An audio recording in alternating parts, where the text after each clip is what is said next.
استاد العلماء، استاد الفقہا،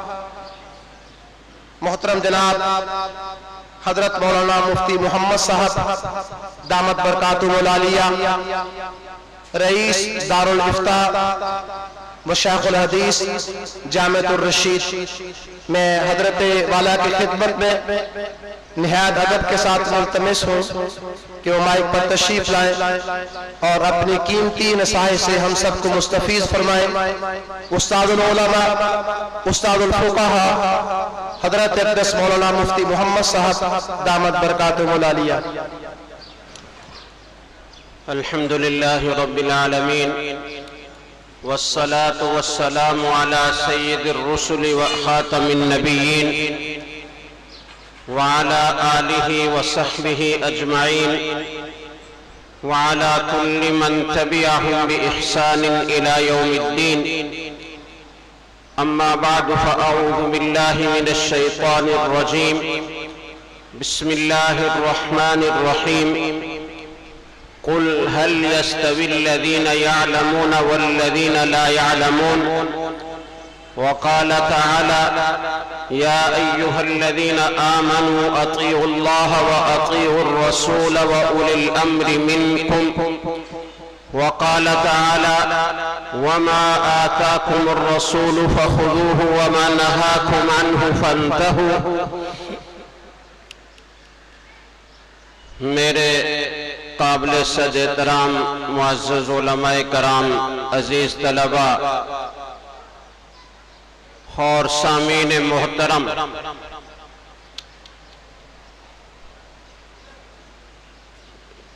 مدارس کے سالانہ جلسے جگہ جگہ ہو رہے ہیں، اور جن خوش قسمت طلباء نے اپنی زندگی کے قیمتی ترین 8 سے 10 سال یا کم و بیش مدت علوم دینیہ حاصل کرنے میں صرف کی، آج وہ ان علوم سے سند فراغ حاصل کر رہے ہیں۔ میں ان علماء کرام کو، ان طلباء اور طالبات کو، ان کے اساتذہ کو اور ان کے والدین اور سرپرستوں کو دل کی گہرائیوں سے مبارکباد پیش کرتا ہوں۔ حقیقت یہ ہے کہ ہمارے معاشرے میں جو کچھ دینی احکام زندہ ہیں اور اللہ کے احکام پر عمل ہو رہا ہے، رسول اکرم صلی اللہ علیہ وسلم کی سیرت پر عمل ہو رہا ہے، وہ ان دینی مدارس کی برکت ہے۔ آج اگر کوئی نماز پڑھ رہا ہے تو اس کے پیچھے دینی مدرسہ ہے۔ آج اگر کوئی قرآن کریم کی صحیح تلفظ کے ساتھ تلاوت کرنے کے قابل ہے تو اس کے پیچھے علماء کرام اور قراء کرام کی محنتیں ہیں۔ آج اگر کوئی کاروبار میں جائز اور ناجائز کا خیال رکھ رہا ہے، اس کے پیچھے مدرسہ ہے۔ آج اگر کوئی رات کی تاریکیوں میں رات کے آخری پہر اٹھتا ہے، اپنے رب کے سامنے سجدہ ریز ہوتا ہے، گڑ گڑا کر پوری امت کے لیے دعائیں کرتا ہے، اس کے پیچھے مدرسہ ہے۔ یہ مدارسی کا فیض ہے کہ ہم اللہ کے احکام سے واقف ہیں، ہمیں رسول اکرم صلی اللہ علیہ وسلم کے ارشادات سے واقفیت حاصل ہوتی ہے، ہمیں شب و روز اپنی روزمرہ زندگی کے احکام سے آگاہی ہوتی ہے، اور ان پر عمل کر کے ہم اللہ کی رضا کے راستے پر چلنے کے قابل ہیں۔ یہ سب دینی مدارس کا فیض ہے۔ اس لیے ان دینی مدارس کا دست و بازو بنیے، ان کو اپنا کام سمجھیے، ان کے ساتھ اپنے گھر کے معاملات جیسا معاملہ رکھیے، جیسے اپنے گھر کی ضروریات کا خیال رکھتے ہیں، ایسے ہی ان دینی مدارس کی ضروریات کا خیال رکھیے۔ یہ تو عوام کے لیے میرا ایک پیغام تھا۔ دوسرے نمبر پر میں چونکہ آج دورہ حدیث سے فارغ ہونے والے طلبہ اور طالبات کی ایک بڑی تعداد ہے، قرآن کریم سے حفظ کی تکمیل کر کے فارغ ہونے والے طلبہ بھی ہیں، تو میں قرآن کریم کے بارے میں اگر بیان شروع کروں گا اس کی عظمت تو بہت لمبا ہو جائے گا۔ آج کی اس نشست میں حدیث کی اہمیت کے بارے میں تھوڑی سی گفتگو کرنا چاہتا ہوں، اس لیے کہ یہ طلبہ جنہوں نے آج دورہ حدیث سے سند فراغ حاصل کرنی ہے اور دستار فضیلت اپنے سروں پر سجانی ہے، جب تک یہ طلبہ یہاں مدرسے کی چار دیواری میں موجود تھے، درسگاہ میں سبق پڑھ رہے تھے، تو ان کے سامنے جو علوم بیان کیے جا رہے تھے حدیث سے متعلقہ کہ یہ حدیث صحیح ہے یا ضعیف ہے، صحیح کے کیا کیا درجات ہیں، ضعیف کے کیا کیا درجات ہیں، کسی حدیث میں کس علت سے ضعف پیدا ہوتا ہے، ضعف کے کون کون سے درجات ہیں، کیا قسمیں ہیں، یہ چیزیں پڑھتے پڑھاتے ان کی زندگی گزری ہے۔ لیکن اب جب یہ فارغ ہو رہے ہیں تو یہ ایک وسیع کائنات میں جا رہے ہیں۔ مدارس دینیہ اس وسیع کائنات جس سمندر میں اب ان کو چھلانگ لگانی ہے اس کے مقابلے میں ایک جزیرے کی حیثیت رکھتے ہیں، تو اس چار دیواری میں جو کچھ پڑھا پڑھایا اب یہ یہاں سے جب نکلیں گے تو انہیں بہت ساری چیزوں میں اجنبی ماحول ملے گا، ان کو لب و لہجہ دوسرا ملے گا، ان کو سوالات کا سامنا کرنا پڑے گا۔ وہاں لوگ یہ سوال نہیں کریں گے کہ یہ حدیث صحیح ہے یا ضعیف ہے، یہ سوالات کرنے والے بھی ہوں گے، لیکن دوسری طرف یہ سوال بھی آپ کے سامنے آئے گا کہ قرآن کریم جب موجود ہے تو حدیث کی ضرورت ہی کیا ہے؟ کیا حدیث بھی قرآن کریم کی طرح ہمارے لیے حجت ہے؟ یہ سوال ہوگا کہ کیا کوئی عقیدہ حدیث سے ثابت ہو سکتا ہے؟ کیا ہم قرآن کریم سمجھنے کے لیے حدیث کے محتاج ہیں؟ قرآن کریم تو کہتا ہے وَلَقَدْ يَسَّرْنَا الْقُرْآنَ لِلذِّكْرِ فَهَلْ مِن مُدَّكِرٍ، ہم نے تو قرآن کریم کو آسان کیا ہے، اور یہ کہا جائے گا کہ قرآن کریم نے تو اپنی آیات کو آیات بینات کہا ہے کہ یہ تو خود بخود واضح ہے، ان کو سمجھنے کے لیے حدیث کی کیا ضرورت ہے؟ حسبنا کتاب اللہ، ہمیں اللہ کی کتاب کافی ہے۔ آپ کو اس سوال کا سامنا کرنا پڑے گا، تو اس لیے آپ کو حجیت حدیث کے بارے میں اور حدیث کی اہمیت و ضرورت کے بارے میں اپنے آپ کو دلائل سے لیس کرنا ہے، اور عوام کو بھی یہ بات سمجھنے کی ضرورت ہے کہ قرآن کریم کافی نہیں ہے۔ جو لوگ یہ کہتے ہیں کہ ہم اہل قرآن ہیں، در حقیقت وہ اہل قرآن نہیں ہیں، وہ تارک قرآن ہیں، وہ قرآن کے منکر ہیں، اس لیے کہ قرآن کریم کو مانا ہی نہیں جا سکتا جب تک کہ حدیث کو نہ مانا جائے۔ قرآن کریم کی پہلی وحی اقرأ بسم ربک الذی خلق خلق الانسان من علق اقرأ وربک الاکرم الذی علم بالقلم علم الانسان ما لم یعلم، یہ 5 آیات جو پہلی وحی ہے جو غار حرا میں نازل ہوئی ہے، وہاں کوئی صحابی موجود نہیں ہے۔ اب اگر ہم قرآن کریم کو ماننا چاہتے ہیں تو ہمیں غار حرا میں پیش آنے والے واقعہ کو ماننا پڑے گا، اس کے بغیر ہم قرآن مان ہی نہیں سکتے۔ اس واقعہ کو مانیں گے اور رسول اکرم صلی اللہ علیہ وسلم کے ارشاد پر اعتماد کریں گے کہ جبریل علیہ السلام میرے پاس آئے تھے اور انہوں نے یہ کہا تھا اقرا، میں نے جواب دیا کہ میں تو پڑھا ہوا نہیں ہوں، میں کیسے پڑھوں؟ جبریل امین نے مجھے اپنے سینے سے لگایا، زور سے دبایا اور پھر کہا اقرا، میں نے کہا میں تو پڑھا ہوا نہیں ہوں۔ جبریل امین نے دوبارہ مجھے سینے سے لگایا، دبوچا، پھر کہا اقرا، میں نے پھر یہ کہا کہ میں تو پڑھا ہوا نہیں ہوں، میں کیسے پڑھ سکتا ہوں؟ تیسری مرتبہ پھر جبریل علیہ السلام نے سینے سے لگایا اور دبایا، پھر کہا اقرا، میری زبان پر قرآن کریم کی آیات جاری ہو گئی۔ وہ جو صلاحیت تھی وحی کی تلقی کی، وحی کو اخذ کرنے کی، اس کو سننے اور یاد کرنے کی، اسے اپنی زبان زبان سے ادا کرنے کی وہ صلاحیت پیدا کرنے کے لیے جبریل علیہ السلام نے یہ عمل 3 بار دہرایا۔ اسی لیے ہمارے اکابر فرماتے ہیں کہ بعض اوقات صفات کی منتقلی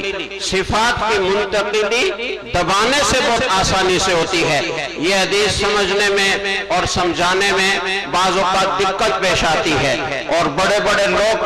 پریشان ہو جاتے ہیں کہ یہ دبانے کا عمل کس مقصد کے لیے کیا گیا؟ تو حقیقت میں اس لیے کیا گیا کہ آپ صلی اللہ علیہ وسلم بشر تھے، بشری صفات سے متصف تھے۔ وہی اللہ کا کلام ہے جس کی تلقی کوئی آسان کام نہیں ہے، اس کے لیے بشری صفات سے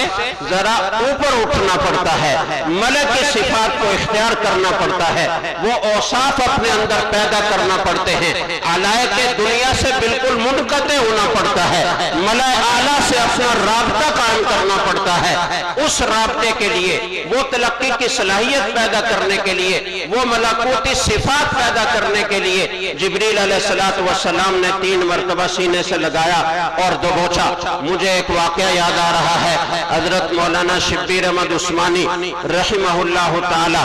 اسپتال میں کسی علاج کے سلسلے میں داخل تھے۔ ڈاکٹروں نے کہا کہ اس کرسی پر بیٹھیے، ایک کرسی پر بٹھایا اور ایک دستہ ان کے ہاتھ میں پکڑایا اور کہا کہ یہ جو بجلی ہے، یہ بجلی انسان کے جسم میں موجود ہے اور مزید داخل کی جا سکتی ہے۔ آپ یہ دستہ ہاتھ میں پکڑیے، ہم بٹن دبائیں گے تو آپ کے جسم میں بجلی داخل ہوگی۔ ذرا گھبرائے، لیکن ڈاکٹروں نے یہ کہا کہ آپ گھبرائیے نہیں، آپ کو کوئی تکلیف نہیں ہوگی۔ دستہ زور سے پکڑا، انہوں نے بٹن دبایا اور کچھ دیر کے بعد کہا کہ ہم اتنی بجلی آپ کے جسم میں داخل کر چکے ہیں۔ آپ کے ساتھ آپ کے ایک شاگرد تھے، ان سے کہا کہ آپ حضرت کو ہاتھ لگائیے۔ انہوں نے ذرا سا ہاتھ لگایا تو زور سے کرنٹ لگا، گھبرا کر پیچھے ہٹے۔ اس کے بعد ڈاکٹروں نے کہا کہ آپ زور سے حضرت کا ہاتھ پکڑ لیجئے، دبا دیجئے۔ انہوں نے زور سے پکڑا تو کچھ بھی نہیں ہوا۔ ایک اور آدمی کو کہا کہ اب آپ اس شاگرد کے جسم پر ہاتھ لگائیے۔ شاگرد کے جسم پر ہاتھ لگایا، آرام سے ذرا سا تو کرنٹ لگا، کہا زور سے دبائیے، زور سے دبایا تو کچھ بھی نہیں تھا۔ تو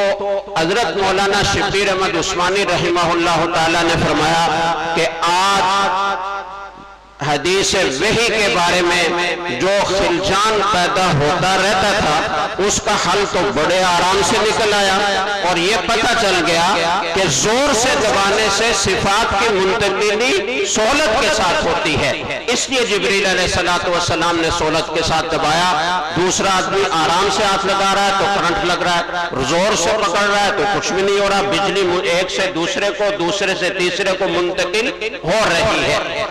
تو میں دور نکل گیا، میرا مقصد یہ تھا کہ حدیث رسول کی اہمیت واضح ہونی چاہیے۔ اگر ہم حدیث کو حجت نہ مانیں، حدیث کی ضرورت کو تسلیم نہ کریں تو ہم قرآن کریم تک پہنچ ہی نہیں سکتے۔ ہمارے پاس تو پہلی وحی تک پہنچنے کا واحد راستہ یہ ہے کہ ہم رسول اکرم صلی اللہ علیہ وسلم کے ارشادات کو حجت مانیں، اس کی ضرورت کو تسلیم کریں۔ قرآن کریم ہمیں حدیث کے واسطے سے ہی ملا ہے، آپ صلی اللہ علیہ وسلم کے واسطے سے ملا۔ آپ نے بتایا کہ غار حرا میں اس طرح جبریل آئے، انہوں نے مجھے قرآن کریم کی تلاوت کر کے سنائی، یہ وہ آیات ہیں جو مجھ پر نازل کی گئی۔ تو حدیث کو نہیں مانیں گے تو قرآن تک پہنچ ہی نہیں پائیں گے۔ پھر قرآن کریم میں خود یہ فرمایا، یا ایھا الذین آمنوا اطیعوا اللہ واطیعوا الرسول واولی الامر منکم، اے ایمان والو اللہ کی اطاعت کرو اور اللہ کے رسول کی اطاعت کرو۔ اگر صرف اللہ کی اطاعت کافی ہوتی،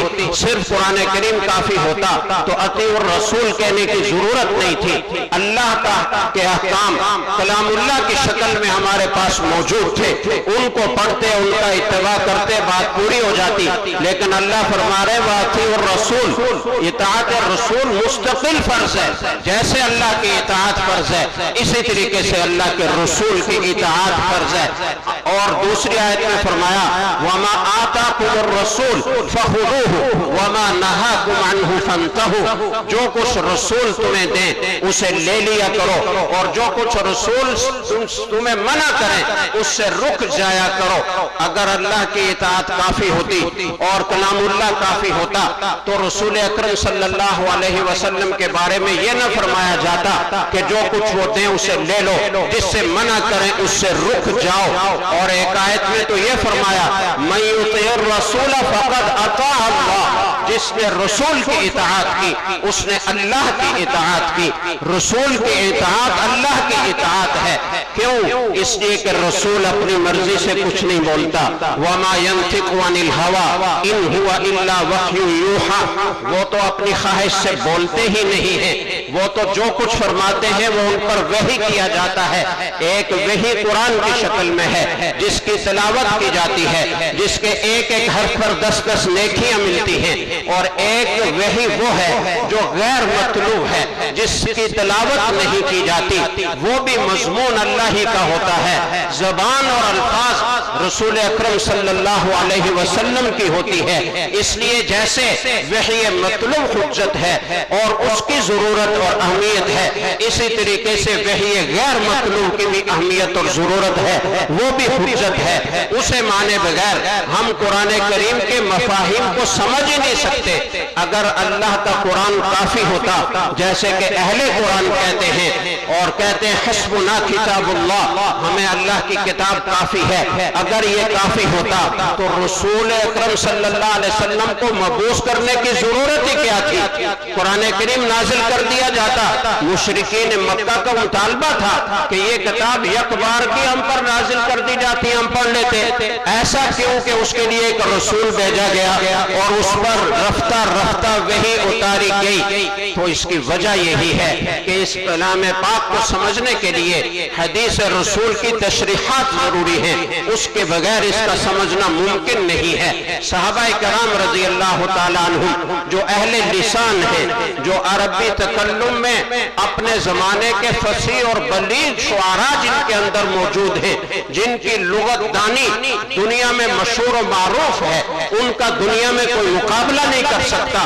وہ قرآن کریم کو سمجھنے کے لیے حدیث رسول کے محتاج ہیں۔ اور 20 واقعات حدیث کی کتب میں ہمارے طلبہ نے پڑھے ہوں گے کہ کسی صحابی کو کوئی اشکال پیش آیا، وہ رسول اکرم صلی اللہ علیہ وسلم کے پاس گئے، آیت کا مفہوم سمجھنے میں غلطی لگی، آپ نے اس مفہوم کو واضح ہوا جب قرآن کریم کی آیات نازل ہوئی کُلُوا وَاشْرَبُوا حَتَّى يَتَبَيَّنَ لَكُمُ الْخَيْطُ الْأَبْيَضُ مِنَ الْخَيْطِ الْأَسْوَدِ مِنَ الْفَجْرِ ثُمَّ أَتِمُّوا الصِّيَامَ إِلَى اللَّيْلِ، فرمایا کہ جب روزے کا بیان ہے کہ روزہ رکھو، رات میں کھانے پینے کی اجازت ہے، اور کب تک کھانے پینے کی اجازت ہے؟ ظاہری ترجمہ یہ ہے کہ جب کالا دھاگا سفید دھاگے سے ممتاز ہو جائے،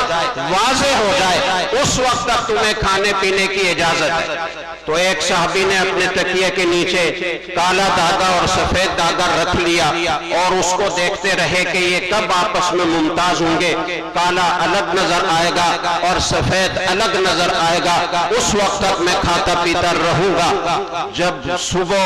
بہت تیز روشنی ہو گئی تو ان کا الگ الگ امتیاز واضح ہوا۔ صحابی رسول صلی اللہ علیہ وسلم رسول اکرم صلی اللہ علیہ وسلم کے پاس پہنچے، دوسرے صحابہ نے بھی عرض کیا کہ انہوں نے تو آج رات اس طرح کیا، آپ نے فرمایا کہ یہ مقصد نہیں تھا کہ دھاگے اپنے پاس رکھو اور ان کے امتیاز کو دیکھتے رہو اور اس وقت تک کھاتے رہو، اس سے تو دن کی روشنی اور رات کی سیاہی مراد تھی کہ جب سیاہی چھٹ جائے اور روشنی نمودار ہو جائے آسمان پر تو اس وقت تک تم کھا پی سکتے ہو۔ تو صحابہ کرام بھی آیات کو سمجھنے کے لیے ایک آیت نازل ہوئی قرآن کریم کی، اور اس میں یہ فرمایا گیا کہ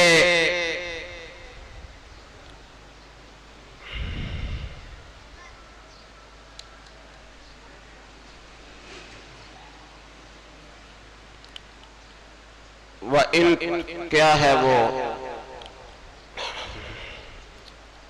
اینا لم یظلم، جس کے جواب میں آپ نے فرمایا تھا صحابہ کرام نے جو جس آیت پر یہ اشکال کیا تھا کہ کچھ نہ کچھ ظلم کچھ نہ کچھ گناہ تو ہر ایک سے ہوتا ہے، تو اگر یہ شرط ہے جنت میں جانے کے لیے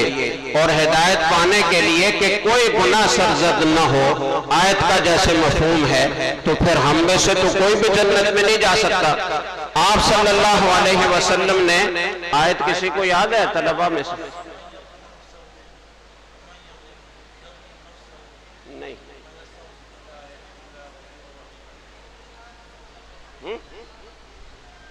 اونچی آواز۔ الذين آمنوا ولم يلبسوا ایمانهم بظلم اولئک لهم الامن وهم مهتدون، وہ لوگ جو ایمان لائے اور انہوں نے اپنے ایمان کو کسی قسم کے ظلم کے ساتھ خلط نہیں کیا، ان کو جہنم سے امن ملے گا اور وہ ہدایت یافتہ ہوں گے۔ جنہوں نے اپنے ایمان کو ظلم کے ساتھ خلط کر لیا، ظلم اس کے ساتھ شامل ہو گیا، تو وہ امن والے نہیں ہوں گے، وہ ہدایت یافتہ نہیں ہوں گے۔ یہ آیت نازل ہوئی تو صحابہ کرام پریشان ہوئے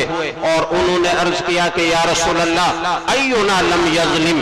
معصوم تو صرف انبیاء علیہ السلام کی ذوات قدسیہ ہے، باقی تو کوئی معصوم نہیں ہے جس سے کبھی کوئی کسی قسم کا چھوٹا گناہ بھی سرزد نہ ہو۔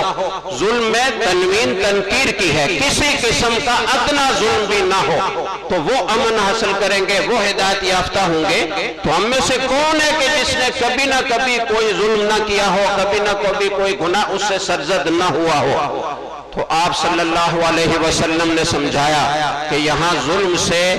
ظلم کا ادنا فرد مراد نہیں ہے بلکہ ظلم کا اعلیٰ فرد مراد ہے۔ ان الشرک لظلم عظیم، یہ بھی تو قرآن کریم میں ہے کہ شرک ظلم عظیم ہے، یہاں ظلم سے شرک مراد ہے، تو جو شرک کرے گا کفر کرے گا اسے امن حاصل نہیں ہوگا، وہ ہدایت یافتہ نہیں ہوگا۔ تو میں نے یہ دو مثالیں سمجھانے کے لیے آپ کے سامنے ذکر کی کہ صحابہ کرام کو بھی قرآن فہمی کے لیے حدیث کی ضرورت تھی، اس لیے یہ جو آوازیں لگ رہی ہیں کہ ہمیں کتاب اللہ کافی ہے، حدیث کی کیا ضرورت ہے، اور یہ جو کہا جا رہا ہے کہ جی یہ تو عجبی سازش ہے، یہ تو 200 سال گزرنے کے بعد محدثین نے اپنی طرف سے حدیثیں گھڑ کے امت کے سامنے پیش کی ہیں اور امت کو گمراہ کیا ہے، اس کی تو کوئی ضرورت نہیں ہے۔ تو میں عرض کرنا چاہتا ہوں کہ ہم فخر سے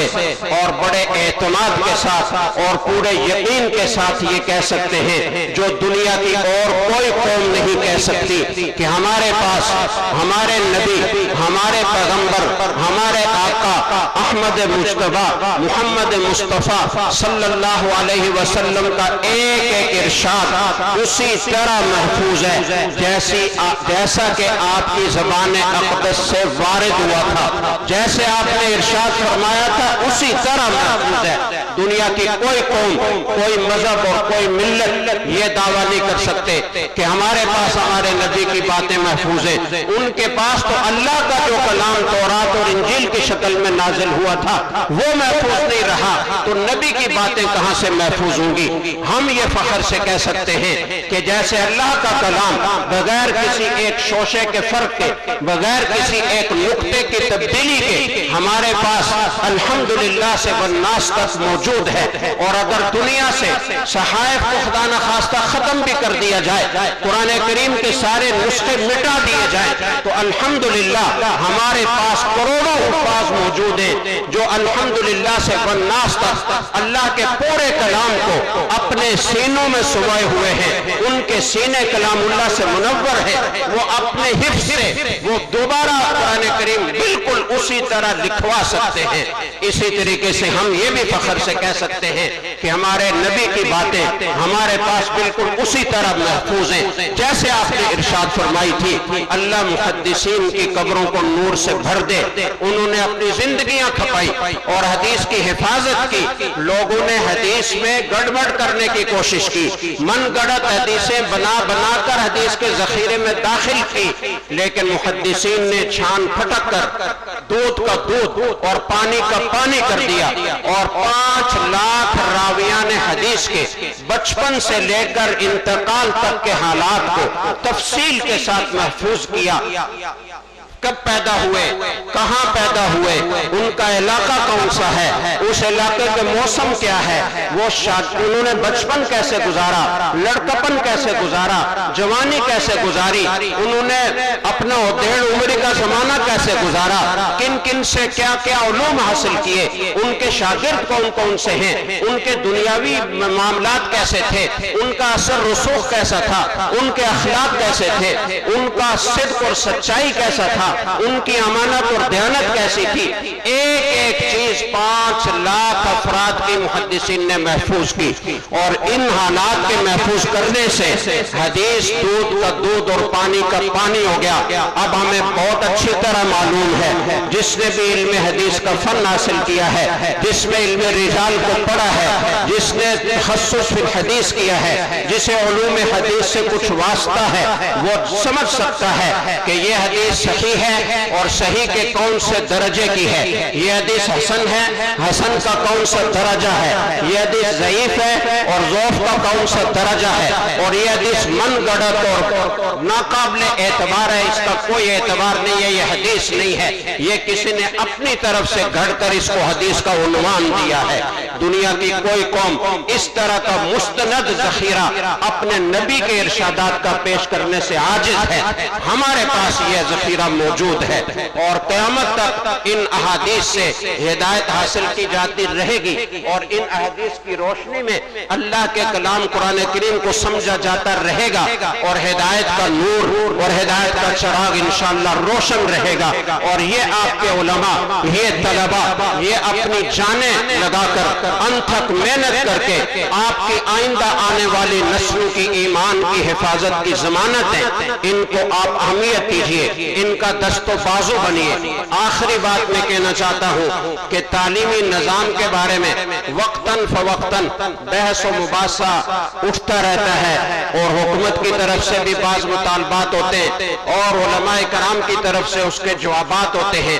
آج کی اس مجلس میں چونکہ کافی سارے علماء کرام موجود ہیں, اور زیادہ خاص طور سے ہمارے جو فضلاء فارغ ہو کر معاشرے میں جا رہے ہیں, ان کے لیے اس کی بہت اہمیت ہے. 2 سال پہلے دارالعلوم کراچی میں حرا فاؤنڈیشن کی سالانہ تقریب تھی, اور اس میں حاضر تھا. حضرت شیخ الاسلام مفتی محمد تقی عثمانی صاحب دامت برکاتہم نے تفصیل سے بیان فرمایا اور تعلیمی نظام پر اور نصاب تعلیم پر بات فرمائی. حضرت نے فرمایا کہ دنیا کی سب سے پہلی یونیورسٹی وہ جامعۃ القرویین تھی جو تیونس کے شہر فاس میں قائم کی گئی تھی, اور یہ 2 صدی ہجری میں قائم ہوئی تھی. اور اس جامعۃ القرویین میں دینی اور دنیاوی دونوں قسم کے علوم پڑھائے جاتے تھے. ایک ہی چھت کے نیچے حدیث اور تفسیر کا علم ہو رہا ہے, فقہ اصول فقہ کا علم بھی ہو رہا ہے, علوم عربیہ بھی پڑھائے جا رہے ہیں, اور مروجہ علوم بھی پڑھائے جا رہے ہیں, سائنس اور ٹیکنالوجی بھی سکھائی جا رہی ہے. فرمایا میرا 2 دفعہ وہاں جانا ہوا. ایک طرف بڑے بڑے محدثین اور مفسرین وہاں پیدا ہوئے, ابن رشد جیسے فلسفی پیدا ہوئے, اور دوسری طرف وہاں سائنسدان پیدا ہوئے, اور ان کی مسندیں اب تک محفوظ ہیں, اور ان کی جو اس زمانے کی ہوئی ایجادات ہیں, ان ایجادات کے نمونے انہوں نے اب تک محفوظ کر رکھے ہیں۔ تو ہمارا نصاب تعلیم ایک ہی تھا، اس میں ثانویت نہیں تھی، اس میں یہ دوئی نہیں تھی، یہ امتیاز نہیں تھا کہ یہ دینی نصاب ہے اور یہ دنیاوی نصاب ہے، یہ پڑھنے والی الگ مخلوق ہے اور یہ پڑھنے والی الگ مخلوق ہے۔ ایسا نہیں تھا، ایک ہی چھت کے نیچے دونوں قسم کے علوم سب کو پڑھائے جاتے تھے اور ایک مرحلے تک پڑھائے جاتے تھے۔ اس وقت جو ڈاکٹر ہوتا تھا، جو حکیم ہوتا تھا، جو سائنسدان ہوتا تھا، وہ بھی دین کے ضروری علوم سے واقف ہوتا تھا، اسے جائز ناجائز کا پتہ ہوتا تھا۔ جو حلیہ کسی محدث اور مفسر کا ہوتا تھا وہی ڈاکٹر اور انجینئر کا ہوتا تھا، وہی سائنسدان کا ہوتا تھا۔ جو لباس کسی محدث اور مفسر کا ہوتا تھا وہی ڈاکٹر اور انجینئر کا ہوتا تھا، وہی سائنسدان کا ہوتا تھا۔ دونوں کو دیکھنے سے یہ فرق کرنا دشوار ہوتا تھا کہ محدث اور مفسر کون ہے اور سائنسدان اور ڈاکٹر کون ہے۔ یہ ماحول تھا اور عرصہ دراز تک یہ چلا۔ حضرت مفتی محمد شفیع صاحب رحمہ اللہ تعالیٰ کا قول حضرت نے سنایا، فرمایا کہ جب پاکستان بنا تو ایک اجلاس میں حضرت مفتی محمد شفیع صاحب رحمہ اللہ تعالیٰ مفتی اعظم پاکستان نے ارشاد فرمایا کہ جب پاکستان بن گیا تو اب ہمیں نہ دارالعلوم دیوبند کی ضرورت ہے نہ علی گڑھ کی ضرورت ہے۔ بظاہر کتنی عجیب بات ہے کہ دارالعلوم دیوبند کا ایک عظیم سپوت جو دارالعلوم دیوبند کا مفتی اعظم رہا ہے وہ یہ کہہ رہا ہے کہ اب ہمیں دارالعلوم دیوبند کی ضرورت نہیں ہے۔ تو کیا مطلب ہے؟ حضرت نے اس کا مطلب واضح کیا، فرمایا کہ وہ ایک مجبوری کے حالات کا نصاب ہم نے قائم کیا تھا اور اس کو ہم نے، اس میں بھی بہت سارے دنیاوی علوم اس وقت شامل تھے جو آہستہ آہستہ کم ہوتے گئے، لیکن بنیادی طور پر دینی علوم کا غلبہ تھا۔ تو وہ حالات کیا تھے اور وہ اس وقت کے علماء کرام کے لیے مشکلات کیا تھی، میں صرف ایک اشارہ کر کے آگے بڑھتا ہوں۔ حضرت مولانا یعقوب نانوتوی رحمہ اللہ تعالیٰ نے 18 سال کے بعد دارالعلوم دیوبند سے 18 سالوں میں جو 28 علماء تیار ہوئے ان کی دستار بندی کے جلسے میں ارشاد فرمایا اور بڑے فخر سے ارشاد فرمایا کہ الحمدللہ 28 علماء تیار ہو گئے ہیں، ورنہ تو حالات ایسے پیدا ہو گئے تھے کہ شاید وضو کے 4 فرائض جاننے والا بھی کوئی باقی نہ بچتا۔ تو یہ اللہ کا کرم ہے کہ 28 علماء تیار ہو گئے۔ کتنے عرصے میں؟ 18 سال میں اس کو اتنے فخر سے پیش کیا جا رہا ہے۔ اس سے ان حالات کی اور مشکلات کا اندازہ لگایا جا سکتا ہے۔ دارالعلوم دیوبند میں کتابیں نہیں تھی، چندہ کر کے گرد و نواح سے کتابیں جمع کر کے سبق کا آغاز کیا گیا۔ اس وقت میں انہوں نے دینی علوم کو محفوظ کرنے کے لیے جس ایثار اور قربانی، جس مجاہدے اور مشقت سے کام لیا اور جس طریقے سے ان علوم کو اپنی اصلی حالت میں محفوظ کیا اور نہ صرف محفوظ کیا بلکہ اس کی شاخیں بندی گئی اور پوری دنیا میں وہ نور پھیلا اور اس کی ہزاروں شاخوں نے مدرسے کی شکل اختیار کر کے علوم دینیہ کو محفوظ کیا۔ یہ اتنا بڑا کارنامہ اور اتنا بڑا صدقہ جاریہ ہے۔ اللہ ان کی قبروں کو رحمتوں سے بھر دے، نور سے بھر دے، کروڑوں رحمتیں ان کی قبور پر نازل فرمائے۔ وہ ہمارے محسنین ہیں۔ لیکن دارالعلوم دیوبند قائم ہونے کے 25 سال کے بعد 1867 میں دارالعلوم دیوبند قائم ہوا۔ 1892 25 سال کے بعد اکابر کو محسوس ہوا کہ ہمارے نصاب میں کچھ ترامیم اور اصلاحات کی، کچھ اضافات کی ضرورت ہے۔ شیخ الہند حضرت مولانا محمود حسن، حضرت مولانا خلیل احمد سہارنپوری، حکیم الامہ حضرت مولانا اشرف علی تھانوی، سید سلیمان ندوی، حضرت مولانا شبلی نعمانی، حضرت مولانا محمد علی موگیری، یہ چوٹی کے اکابر علماء اس وقت جمع ہوئے کانپور کے مدرسے میں۔ دوسرے مکاتب فکر کے علماء کو جو جید علماء کہلاتے تھے اس زمانے کے، ان کو اپنے ساتھ ملایا۔ احمد رضا خان بریلوی اس میں شریک ہوئے۔ 3 دن تک کانفرنس جاری رہی اور اس پر مقالے پیش کیے جاتے رہے، تقاریر اور بیانات ہوتے رہے کہ ہمیں نصاب میں اصلاحات اور ترامیم کی ضرورت ہے۔ اس کے نتیجے میں ایک کمیٹی بنائی گئی جس کا نام انجمن ندوۃ العلماء رکھا گیا۔ اس کمیٹی کے دو کام تھے، ایک یہ کہ پورے ملک میں وہ دورہ کرے گی اور علماء کرام کی اس بارے میں ذہن سازی کرے گی، انہیں آگاہی فراہم کرے گی، اور دوسرا کام اس کا یہ ہے کہ وہ ایک جدید نصاب تشکیل دے گی جس میں دینی علوم بھی ہوں گے، دنیاوی علوم بھی ہوں گے، اور وہ پھر ہمارے جامعات اور مدارس میں پڑھایا جائے گا۔ اجتماعی طور پر اس میں کیا رکاوٹیں پیدا ہوئی، لمبی بات ہے، کیوں نہیں وہ کامیاب ہو سکا، لیکن پھر انفرادی طور پر کوشش کی گئی اور اس کے نتیجے میں دارالعلوم ندوۃ العلماء قائم ہوا۔ یہ اصل میں انجمن ندوۃ العلماء تھی، ایک کمیٹی اس کا نام تھا، پھر اس کا نام دارالعلوم ندوۃ العلماء اس نام پر قائم کیا گیا۔ یہ ایک کوشش تھی۔ دوسری کوشش حضرت شیخ الاسلام مولانا حسین احمد مدنی رحمہ اللہ تعالی جب بنگلہ دیش سلٹ میں تھے، آپ نے ایک 16 سالہ نصاب مرتب فرمایا۔ آپ نے محسوس کیا کہ ہمیں نصاب میں اضافات اور ترامیم کی ضرورت ہے، اور ہمارے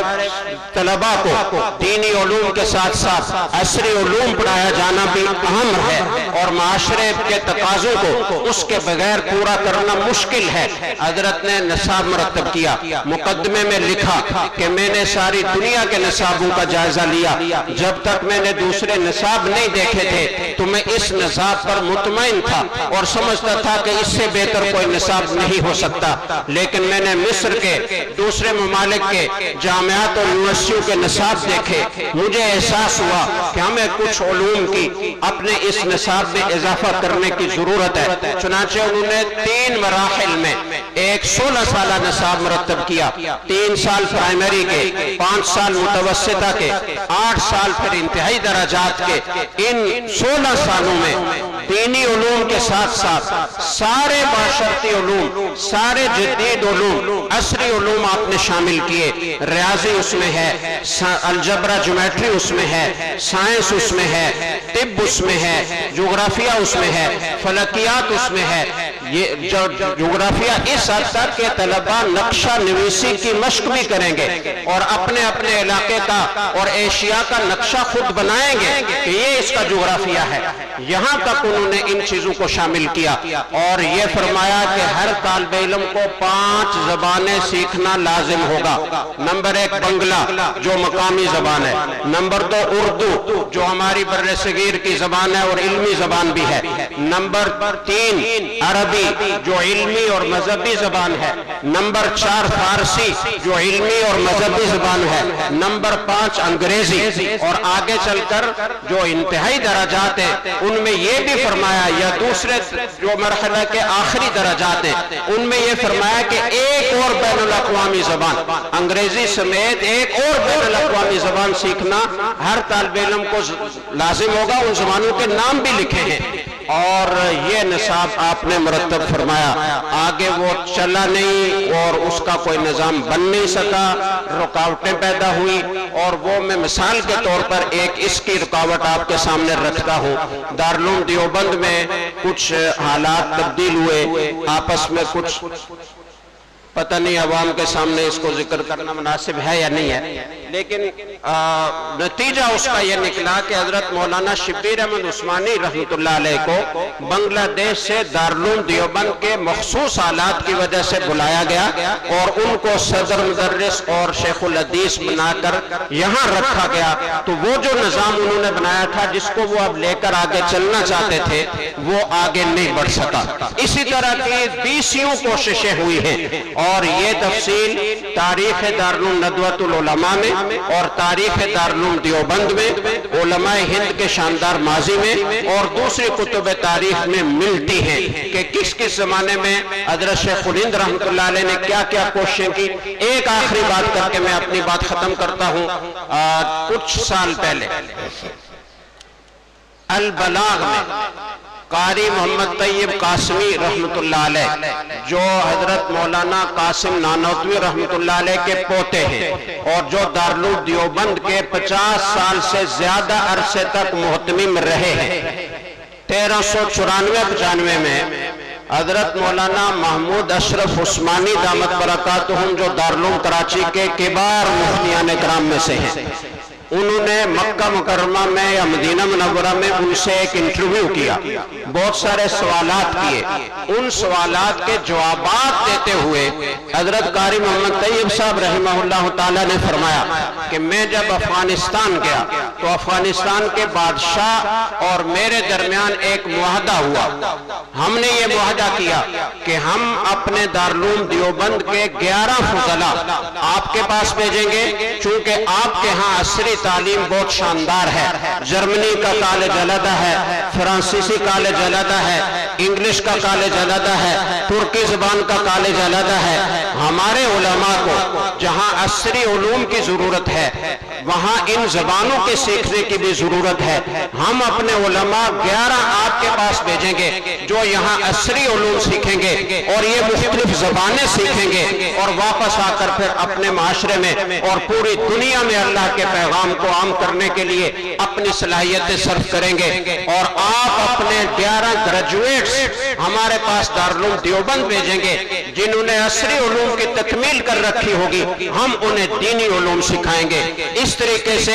دینی اور دنیاوی علوم کا امتزاج ہوگا، یکے بعد دیگرے ہی صحیح، تو اس سے جو افراد تیار ہوں گے وہ اس وقت کی دنیا کے تقاضوں کو سمجھنے والے ہوں گے، اس کے لب و لہجے سے واقف ہوں گے، اس کی زبان سے واقف ہوں گے، اس کے اسلوب سے واقف ہوں گے، اس کی نفسیات سے واقف ہوں گے، وہ اللہ کے پیغام کو جس مؤثر انداز سے پہنچا سکیں گے وہ دوسرے نہیں پہنچا سکتے۔ یہ کوششیں ہمارے اکابر کی چلتی رہی ہیں، اس کی ایک لمبی فہرست میرے ذہن میں ہے، لیکن چونکہ وقت تھوڑا ہے میں اسی پر اکتفا کرتا ہوں اور اپنے ان نوجوان فضلاء سے یہ گزارش کرنا چاہتا ہوں کہ وہ جب عملی میدان میں قدم رکھیں تو اس سے پہلے اپنے اندر یہ صلاحیتیں پیدا کرنے کی کوشش کریں جس سے آپ کو معاشرے کی سمجھ آئے، آپ کو معاشرے کے تقاضوں کا علم ہو، ان تقاضوں کا فہم حاصل کر کے ان کو پورا کرنے کی صلاحیت اپنے اندر پیدا کریں۔ ابھی آپ نوجوان ہیں، ابھی بہت کچھ سیکھ سکتے ہیں، اور علماء اور ارباب اختیار سے میری گزارش ہے کہ وہ اپنے پورے نظام تعلیم پر غور فرمائیں۔ وفاق المدارس العربیہ نے الحمدللہ یہ طے کر لیا ہے کہ اب میٹرک تک کی تعلیم ہمارے نظام کا لازمی حصہ ہوگی۔ میں امید کرتا ہوں کہ ہمارے علماء اس پر مزید غور کریں گے اور میٹرک تو بہت ہی تھوڑی سی تعلیم ہے، اس کو آگے بڑھائیں گے۔ ہمارا عالم کسی سے کم نہیں ہے، اس کے اندر اللہ نے علوم دینیہ قرآن و سنت کی برکت سے وہ صلاحیت پیدا کر رکھی ہے کہ وہ دنیا کا ہر علم سیکھ سکتا ہے۔ اگر ہم توجہ سے اور کوشش سے ہم اپنے اس 8 سالہ 10 سالہ نظامی کو اس طریقے سے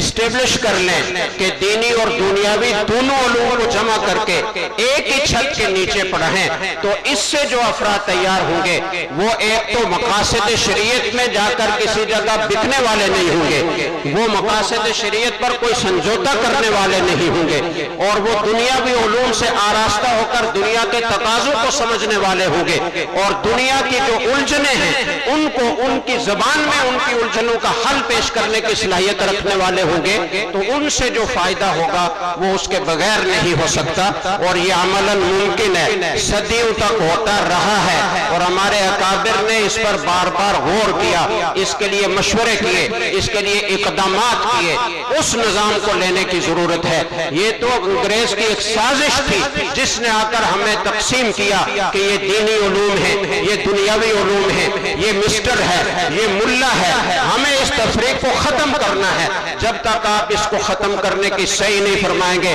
آپ آگے نہیں بڑھ سکیں گے۔ آپ اپنے ملک میں نہ تو دینی نظام کے نفاذ میں پیش قدمی کر سکتے نہ دنیاوی ترقی میں پیش قدمی کر سکتے۔ اللہ ہمیں فہم سلیم عطا فرمائے اور جو وقت کا تقاضا ہے اسے سمجھ کر اسے پورا کرنے کے لیے اپنی صلاحیتیں نشاور کرنے کی توفیق عطا فرمائے۔ وآخر دعوانا ان الحمدللہ رب العالمین۔